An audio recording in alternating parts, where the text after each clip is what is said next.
Good morning साथीहरू, तपाईँहरू यो भिडियो संसारको जुनसुकै क्षेत्र, जुनसुकै देश, जुनसुकै प्रान्त, जुनसुकै उपत्यका, जुनसुकै सातै समुद्र पारीबाट हेर्दै हुनुहुन्छ। यो भिडियो चाहिँ एकदम ज्ञानवर्धक भिडियो र यसलाई चाहिँ तपाईँहरूले लास्टसम्म हेर्नु होला। तपाईँहरूलाई म आज चाहिँ एउटा कुरा देखाउन लागिरहेको छु। तपाईँहरूलाई छक्कडा भन्ने थाहा छ नि?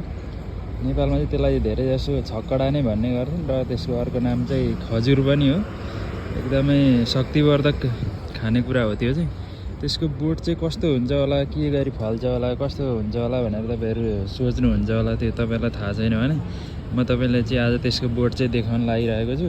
छक्कडा यानि कि के भन्छ त्यसलाई, अर्को नाम चाहिँ खजुर भनिन्छ।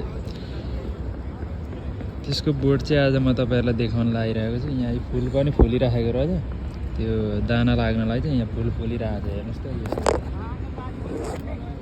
त्यसको बोट चाहिँ यस्तो तरिकाको। यो चाहिँ सानो बोट हो, यो अल्गो अल्गो हुन्छ, धेरै हाइटको हुन्छ यो बोट चाहिँ। त्यसको बोट चाहिँ यस्तो हुन्छ, यस्तो तरिकाको पात हुन्छ, यस्तो तरिकाको हुन्छ खजुरको बोट चाहिँ, छक्कडाको बोट चाहिँ तपाईँहरू देख्न सक्नुहुन्छ।